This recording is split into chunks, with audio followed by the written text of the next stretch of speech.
Thank you for being here and subscribing to my channel. You need to take a moment, don't go anywhere, be comfortable for this conversation. It will be in 3 parts, and the reason I'm saying you've got to be comfortable is I'll be very quiet because the 2 women joining me for this conversation have profound conversations to have. Some will be uncomfortable, some of it will be exciting, and at some point you will laugh as well. But I guarantee you this, you will never be the same again. Joining me is Her Excellency, Dr. Amina Gurib-Fakim. She's the former president of Mauritius, and you've heard me say that I was looking forward to interviewing her. Welcome. Thank you. And also a lady who I think if I had no subscribers on YouTube, I'd always have her, without a doubt. And every time she watches something, she calls me to tell me about it. What are you going to do this time round? I wonder. Is Dr. Wanjiru Kamau-Rutenberg. Thank you. So it will be Wanjiru and it will be Your Excellency. Thank Okay. you, Caroline. Now, I need to have a conversation that even as I was flying home, I was saying, I cannot wait to do this. And then I started having the shakes. Your Excellency, I am going to start with you. You were the 6th, I believe. 6th president, yes. Of Mauritius. Mauritius. And I am a daughter of Beijing. Everything I enjoy, including the capacity to have a YouTube channel that is viewed around the world, was born out of the women who went before me. Mm-hmm. Of course, I take it for granted. I keep thinking I went to school, I can speak well. But the truth is, other women created the space I enjoy today. However, and we're in leadership. I sit on several boards. I keep invited to some. I say no to some. When it comes to gender equality, policies to facilitate women to get into office, into the decision-making table, is there commitment and goodwill from all the relevant actors? And I say this directly to you because I'm wondering whether you felt both, goodwill and commitment. Is there? Thank you, Caroline. Thank you for having me on your show. You've mentioned Beijing. Mm-hmm. Over 20 years have elapsed since we had Beijing. True. But unfortunately, as we speak, if you look at the indicators coming out of Beijing, we find that women have regressed. So this is already something to worry about. We have not made headway on many indicators, and I think we can go back and check on this. Now, when it comes to, you've mentioned something very, very fundamental. You've mentioned women in leadership. Yes. I would go further than this. Mm-hmm. I would say we need women in leadership, but we also need women in power. Okay. This is where the difference lies. I was in leadership prior to joining the State House, where I was perceived to be then in power. While I was in leadership, I was leading my company, I was leading my research team, that was fine. But when you go to become women in power, there are certain criteria which flag in before you actually get chosen to go into power. But when you are in power, mm-hmm. the other issue is how do you maintain staying in power? This is where the difference lies. And if you look at the history of women on this continent, in Africa, mm-hmm. you find that we all have had the same fate. Mm. So we don't want tokenism anymore. No. We don't want tokenism. No. I came into that space of presidency because I had a few criteria which were exciting at the time. I was a woman. Yes. I was a Muslim mm-hmm. minority in my country. Mm-hmm.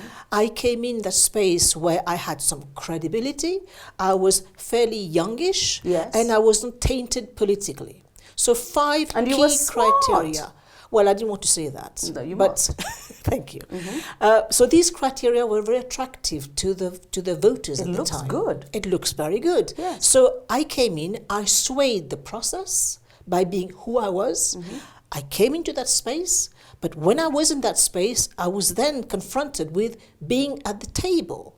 Do I bring my own table? Do I stay at the table, mm-hmm. or do I become part of the menu? And I quickly find out that I was part of the menu. In spite of the fact? In spite of all that. That you were at the table? Yes. Yes. So I quickly became part of the menu. And I think we know the rest is history. One lesson I took, and you rightly said, how do we empower the next generation, mm-hmm. our girls? Mm-hmm. This is something that we need to keep on working on. Because being in that space, it's like in a marriage, in a relationship, mm-hmm. you have to keep working on. You can't take it for granted. Mm-hmm. We have taken for granted Beijing, and we've seen the consequences. I know I have. Yes, we've seen the consequences. Yes. So we have to keep on this narrative. We have to keep on working the homework, and the task is going to be very, very tough. I better say it, and I think I will quote again Madeleine Albright here, mm-hmm. when she said that there's a special place in hell for those women who don't help women. Yeah. And unfortunately, and this is something that I would like to change, is that we should be able to look up to these women for our girls coming up out there. And this is where I feel that in vis-a-vis Beijing, I was the message. I was the message for the girl in my village to say she could look at me and says, yes, it's possible to get there without being political. Through dint of hard work, it's important to have a woman there. But unfortunately, she hasn't been able to stay there. No. So this is the thing that we have to drive on, the narrative that we have to work very hard. We have to make sure that women disparage women less. And this is something that we want to kind of, push aside, because we want to see that little girl growing up to look up to that woman who she feels she can count on for help. I hear you. So I'm going to ask you this, Wanjiru. Commitment and goodwill. Clearly, there is commitment. Yes, let's get them to the table. But the goodwill is missing. Clearly. Because you can come to the table, and remember we kept being told, if you don't come to the table, then you're on the menu. And then she found out she was already in the room at the table, and she was the menu. She was on the menu. I think there's two pieces to this. One is what is the constitution of the table we're coming to? And is it that as women, we need to be taking this approach of, or assuming, can we safely continue assuming that it's enough to add women to processes? Or do we actually need to question the table and the room and its setup fundamentally? Okay. Is it that we want to add women to these processes, or that we need to transform the nature of power itself? Okay.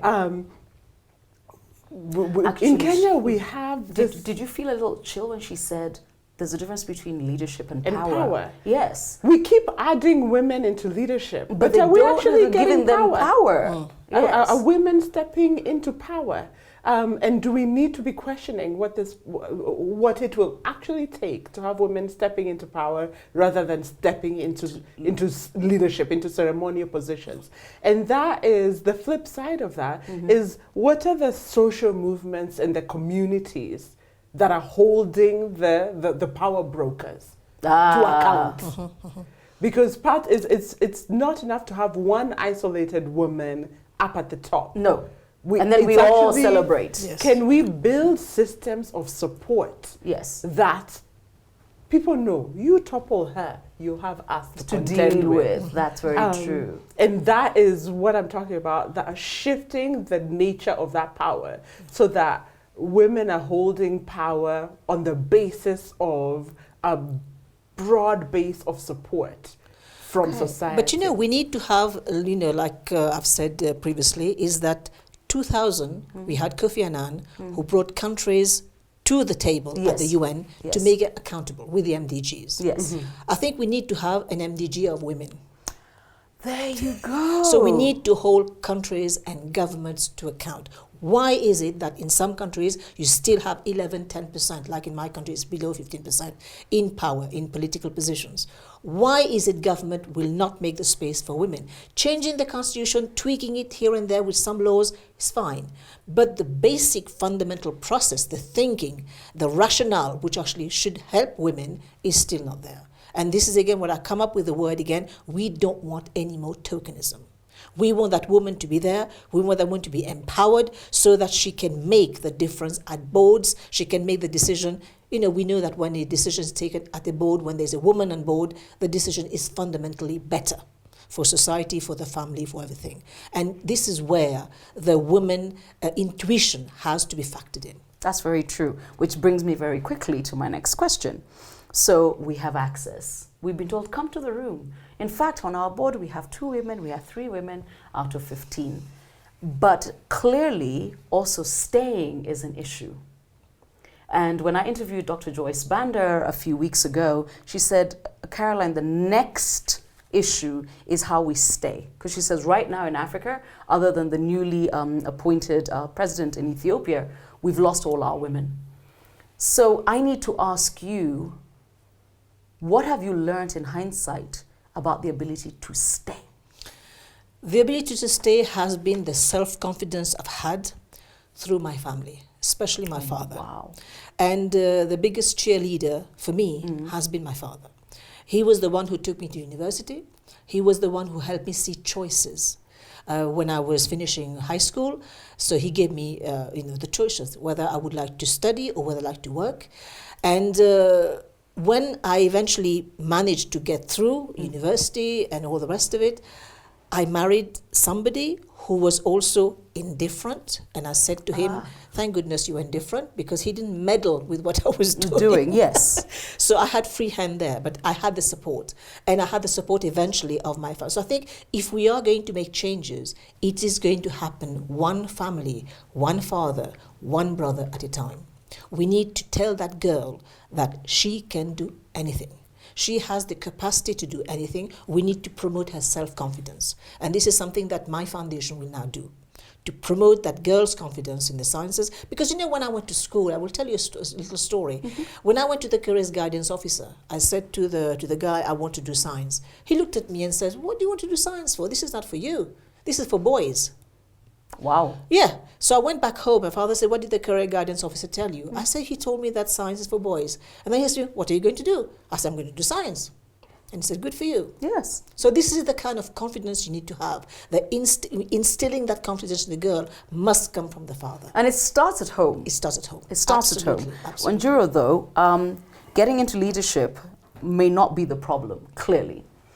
The policies and institutions need to change radically so that we can actually stay there.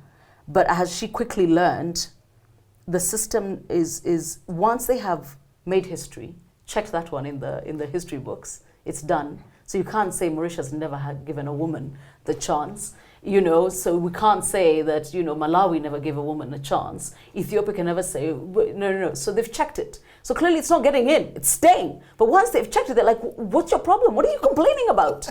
So what do we do? I mean, it's interesting in that list. Here we are in Nairobi. Salif Johnson, check. Yeah. Yes. Kenya, not check. Not check. But we've got women everywhere. Right, and you'll hear people say, "Oh, but Kenyan women are so powerful." They're yes. But here's the thing, and so to localize it a bit, because Kenya is one of those countries that has not checked that box. That box. Yes. And I find it fascinating that we have found it easy to create counties out of thin air. Yes. We had one system of governing ourselves. We passed a constitution that committed ourselves to all sorts of things, including counties. We woke up the next day, we said, here, counties, done.